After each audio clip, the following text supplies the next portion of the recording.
नमस्कार प्रिय छात्र और छात्राएं, मैं जितेंद्र कुमार रावत अमन कंप्यूटर शॉर्ट हैंड सेंटर आपका हार्दिक स्वागत करता है।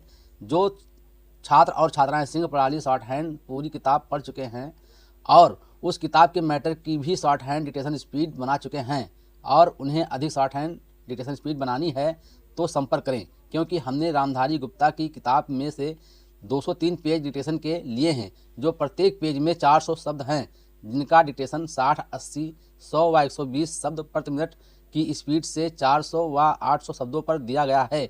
जो छात्र व छात्राएं विधिवत रूप से इन मैटरों का होमवर्क करके व्हाट्सएप पर चेक करा के अपनी शॉर्ट हैंड डिक्टेशन स्पीड बढ़ाना चाहते हैं या आउटलाइन प्राप्त करना चाहते हैं या शॉर्ट हैंड पढ़ना चाहते हैं तो संपर्क करें। Mobile number 91 98 94 39 41। दूसरा है 700 790 52 75। अतः संपूर्ण पढ़ाई व्हाट्सएप पर वीडियो के माध्यम से कराया जाएगा। धन्यवाद। अध्यक्ष जी, किसी भी देश की विदेश नीति अपने में कोई स्वतंत्र नीति नहीं होती है, वरन वो किसी देश की आंतरिक नीति को स्पष्ट करती है।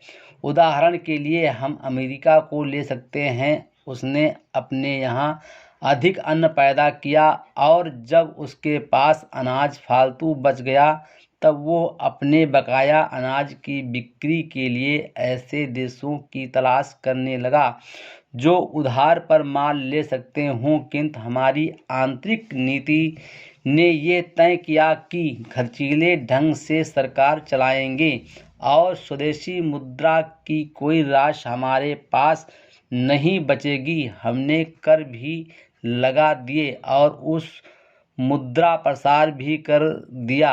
कुछ संकट पड़ने के बाद इस बात की आवश्यकता को नहीं समझा कि उस पैसे का कहीं अन्यत्र उपयोग कर सकें।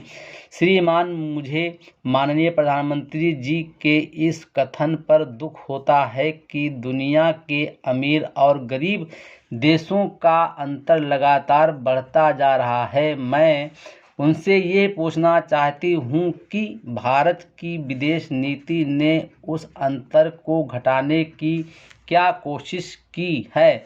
क्या भारत सरकार ने कभी दुनिया की पंचायत में यह कहने की हिम्मत की है कि बालिक मताधिकार के आधार पर यूएनओ का चुनाव होकर एक संसद बनाई जाए? और क्या आप में ये देखने की हिम्मत है कि फौज के हिसाब से कर लगाकर एक विकास का खाता खोल दिया जाए? जो देश विकसित है उनके मजदूरों का 1 घंटा हमारे देश के मजदूरों के 100 घंटों के बराबर माना जाता है, क्योंकि उनके पास साधन हैं। इसलिए यह अंतर और भी बढ़ता चला जा रहा है। किसी देश के अंदर आंतरिक नीति में अमीरी और गरीबी का अंतर बढ़ता चला जा रहा है और दुनिया के देशों में विद्यमान अमीरी और गरीबी के इस अभिशाप को समाप्त करेगा। ये समझ में आने वाली बात नहीं है। अब मैं आपका ध्यान एक और बात की ओर दिलाना चाहती हूँ।